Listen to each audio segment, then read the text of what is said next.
महाराष्ट्र की राजनीति में एक बार फिर सियासी हलचल तेज हो गई है। एनसीपी के दोनों गुटों के संभावित विलय को लेकर चल रही चर्चाओं ने बयानबाजी को नया मोड़ दे दिया है और सत्ता से लेकर विपक्ष तक इस मुद्दे पर अलग अलग दावे और सवाल सामने आ रहे हैं, जिससे राजनीतिक माहौल गर्माता नजर आ रहा है। बारामती में मीडिया से बातचीत करते हुए शरद पवार ने साफ और कड़े लहजे में कहा कि देवेंद्र फडणवीस का एनसीपी के विलय की बातचीत से कोई लेना देना नहीं था, इसीलिए उन्हें इस पर टिप्पणी करने का कोई अधिकार नहीं है। पवार ने यहां तक कह दिया कि उन्हें समझ ही नहीं आता कि फडणवीस किस आधार पर उनका नाम इस पूरे मामले में ले रहे हैं। शरद पवार के मुताबिक एनसीपी एसपी की तरफ से जयंत पाटिल और दूसरी ओर एनसीपी प्रमुख अजीत पवार ही इस विलय प्रक्रिया को आगे बढ़ा रहे थे और बातचीत पूरी तरह पार्टी के अंदरूनी स्तर पर चल रही थी।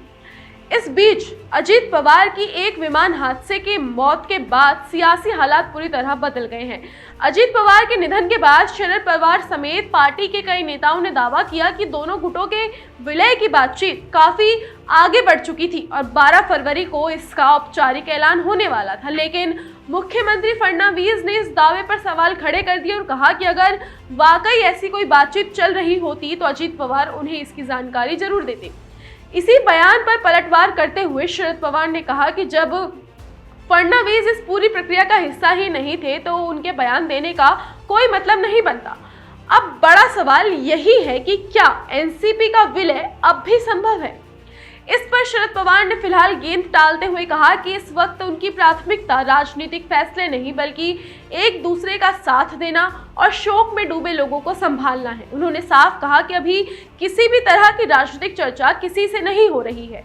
बातचीत के दौरान जब उनसे अजीत पवार की पत्नी सुनेत्रा पवार को मुख्यमंत्री बनाए जाने को लेकर सवाल किया गया तो शरद पवार ने इसे खुशी और संतोष की बात बताया और कहा कि उन्हें ये अवसर मिला, ये अच्छा है। बातचीत के आखिर में शरद पवार ने एक भावनात्मक बात भी साझा की। उन्होंने बताया कि 58 साल के अपने संसदीय जीवन में वे पहली बार बजट के दिन संसद नहीं पहुंच पाए। किसी पारिवारिक घटना के चलते उन्हें गैर हाजिर रहना पड़ा, जिसका उन्हें अफसोस है। साथ ही उन्होंने चिंता जताई कि इस बार का केंद्रीय बजट आम लोगों के लिए मुश्किलें बढ़ा सकता है।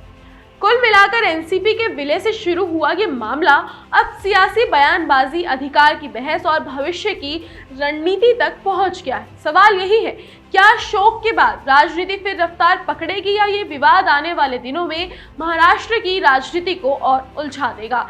जवाब फिलहाल वक्त के पास है।